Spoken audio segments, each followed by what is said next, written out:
Apakah sama orang yang sering berdoa dan orang yang tidak pernah berdoa sama sekali? Apakah sama menurut kita semua? Salam sejahtera bagi kita semua dimanapun kita berada saat ini. Senang sekali saya masih menjumpai Bapak Ibu dimanapun kita berada saat ini. Hari ini saya merenungkan permenungan tentang Injil Markus bab 5. Injil Markus bab 5 ayat 21 sampai 43. Injil Markus bab 5 ayat 21 sampai 43. Tepatnya hari Selasa 1 Februari 2022. Orang yang mempunyai hubungan spiritual dengan Yesus, ia lebih yakin dan percaya diri serta kuat dalam hidupnya. Ya contohnya Yairus. Ketika ia melihat Yesus, tersungkurlah ia di depan kakinya. Yairus memohon pada Yesus untuk menolong anaknya perempuan yang sedang sakit hampir mati. Dan perjuangan yang sangat panjang.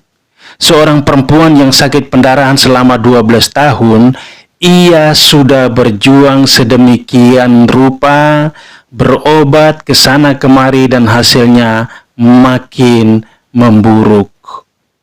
Tetapi ia tetap berjuang dan terjawablah setelah 12 tahun.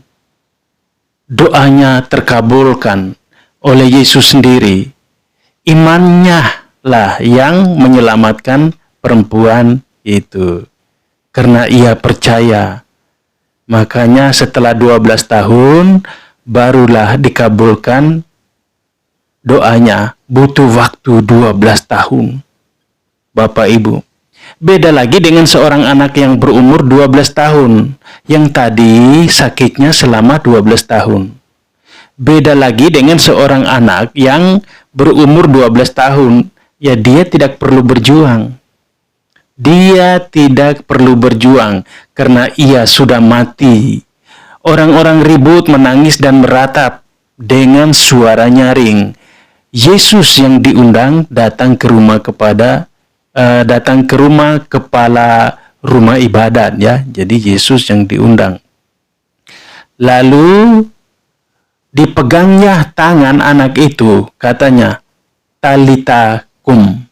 Saya ulangi lagi, katanya, Talita kum. Nah, seketika itu juga anak itu bangkit dan berjalan, sebab umurnya sudah 12 tahun. Apakah kita mampu, teman-teman, Bapak Ibu? Apakah kita mampu bertahan untuk berjuang bertahun-tahun? Ya, saya yakin kita semua bisa melalui itu semuanya. Kita bisa melewatinya. Atau mengeluh.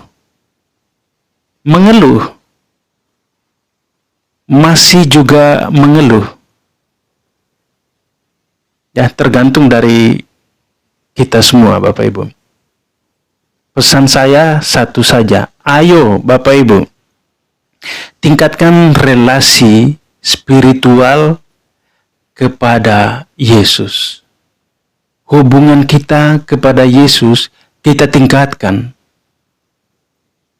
Sebab apapun bentuk permohonan yang selaras dengan kehendaknya akan dihargainya. Akan dikabulkannya. Bahkan Yesus akan memberi lebih untuk kita, hal-hal yang di luar dugaan kita. Karena Yesus sangat mengenal kita. Yesus sangat mengenal kebutuhan kita. Ia tahu persis apa yang kita mau. Kalau selaras dengan kehendaknya, jangankan 1, 2 pun diberikan. Jangankan dua, yang tak terduga pun datang sendiri kepada kita. Intinya kita harus berdoa, kita harus meminta, Kita harus berusaha, kita harus bekerja, harus berjuang semampu kita. Amin. Terima kasih Bapak Ibu, saatnya saya ingin membentuk relasi hubungan saya dengan Tuhan, kita semua dengan Tuhan melalui doa. Dalam nama Bapa dan Putra dan Roh Kudus. Amin. Tuhan Yesus, ajarilah kami agar meneladani iman seperti Yairus dan perempuan yang sakit pendarahan itu. Sertailah kami, bimbinglah kami, agar semakin teguh dan kuat iman kami dalam hidup sehari-hari, bersama Diko yang hidup kini dan sepanjang masa. Amin. Dalam nama Bapa dan Putra dan Roh Kudus. Amin.